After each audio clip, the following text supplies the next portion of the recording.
Assalamualaikum warahmatullahi wabarakatuh. Saya Nazwa Nabila Alicia dari Fakultas Hukum S1 dari kelas B.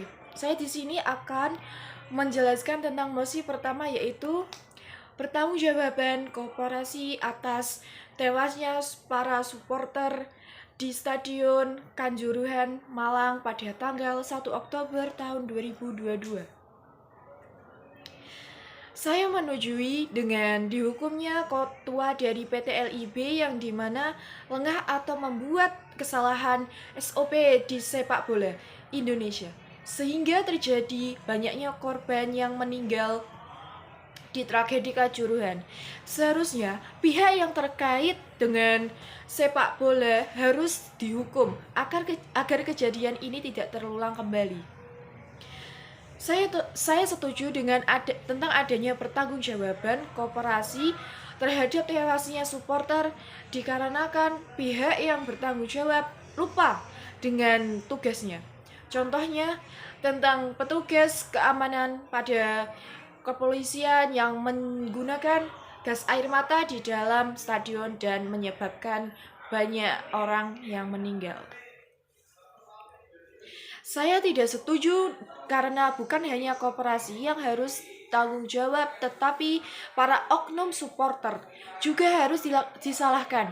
Ketika terjadi kerusuhan, ada oknum supporter yang masuk ke lapangan. Hal tersebut awal mula keributan sehingga menyebabkan korban jiwa. Seluruh pihak diwajibkan untuk berbenah, termasuk juga supporter. Supporter yang membuat kerusuhan dengan mengeroyok polisi bisa dikenakan dengan pasal 170 ayat 1. Barang siapa yang dengan terang-terangan dan dengan tenaga bersama menggunakan kekerasan terhadap orang atau barang diancam dengan pidana penjara paling lama 5 tahun 6 bulan. Menjelaskan mosi yang kedua, yaitu legalisasi ganja medis di Indonesia. Saya setuju dengan usulan dilegalisasinya ganja medis di Indonesia karena sangat banyak sekali manfaat dari ganja dalam segi medis. Contohnya, untuk mengatasi kejang atau epilepsi. Saya tidak setuju atas usulan legislasinya ganja karena menurut saya SDM kita belum mampu untuk menangani hal semacam tersebut karena banyak sekali cara untuk menyalahgunakan ganja medis bila nanti dilegalkan. Contoh saja obat tramadol, meski tergolong obat yang tidak mudah untuk dibeli, tetapi yang terjadi di lapangan berbeda. Banyak sekali yang menggunakan obat tersebut untuk hal negatif. Saya akan menjelaskan mosi yang ketiga, yaitu tentang perpanjangan masa jabatan presiden selama 3 periode. Saya setuju karena menurut saya Presiden Jokowi salah satu presiden terbaik yang pernah menjabat di Indonesia. Di masa jabatan beliau, infrastruktur sangat berkembang terutama di daerah tertinggal. Meski belum merata, tapi saya yakin jika beliau melanjutkan 3 periode, maka Indonesia akan lebih maju dan jaya. Dalam hal ini, Presiden Jokowi sebagai Presiden Republik Indonesia didukung oleh para menteri dan masyarakat Indonesia untuk maju 3 periode karena Presiden Republik Indonesia telah membuat maju negara Indonesia. Saya tidak setuju dengan usulan tersebut karena itu sama saja melecehkan demokrasi Indonesia. Meskipun kinerja beliau dianggap bagus, tetapi aturan dalam undang-undang lebih diutamakan. Menjelaskan tentang mosi, yaitu tentang obstruction justice kasus pembunuhan Brigadir Joshua Huta Barat.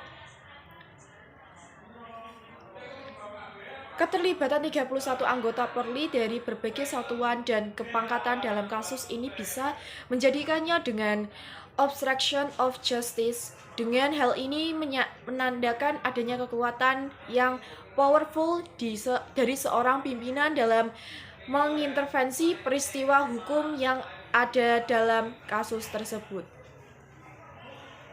Saya tidak setuju dengan usulan tersebut karena itu sama saja melecehkan demokrasi Indonesia.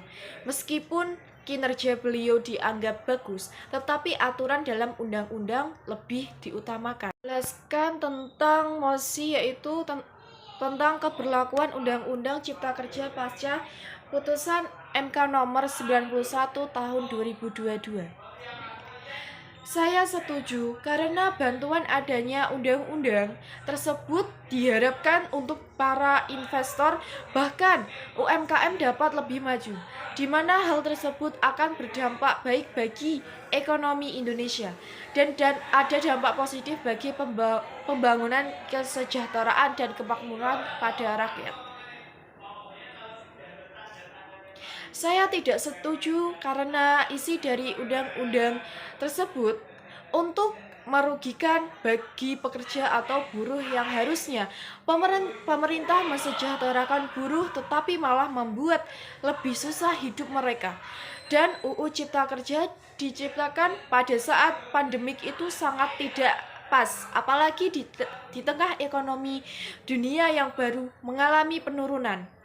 Saya akan menjelaskan tentang pengaturan kepolisian di Indonesia di bawah Kementerian Pertahanan dan Keamanan Republik Indonesia.